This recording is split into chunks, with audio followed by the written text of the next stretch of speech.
In today's video, I'm going to teach you how to use Discord linked roles.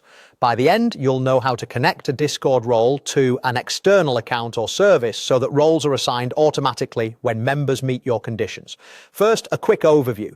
Linked roles let you tie a Discord role to something outside of Discord, like a verified GitHub account, an app login, owning a specific NFT, or even playing a particular game. When the condition is met, Discord assigns the role. When it's no longer met, the role is removed automatically. To set this up, you need to be the server owner or have administrator permission. Your server must have community features enabled, and you'll need a website or app that uses Discord OAuth 2 to verify users. Let's set things up. Start by enabling community if it's not already on.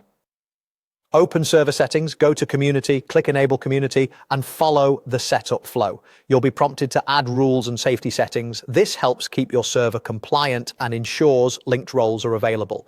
Next, create the role you want to link. In server settings, open roles, click create role, give it a clear name like verified member, customize any permissions you need, and save. A descriptive name helps members understand what they're verifying for.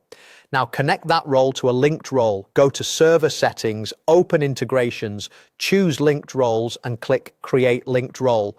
Select the role you just made, then add your connection requirements. These can be a connected account, an external app verification, or an activity-based criteria. Save your changes. This tells Discord what to check before assigning the role. If you're handling verification with your own app or site, set up external verification using Discord OAuth 2.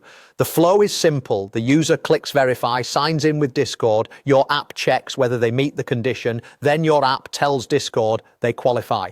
Discord then assigns the role automatically. Make sure your implementation securely sends only the necessary verification signal and test thoroughly in a private channel before rolling it out. When you're ready, members can claim the role by going to your server, opening the linked roles section in channels, clicking verify, and completing the external verification. If they qualify, the role appears instantly. Discord will also recheck periodically and remove the role if a user no longer meets the requirement. Linked roles shine in NFT and Web3 communities, gaming hubs, SaaS or product servers, creator memberships, and developer spaces. Set clear expectations for members, keep your verification flow transparent, and you'll have a smooth automated role system.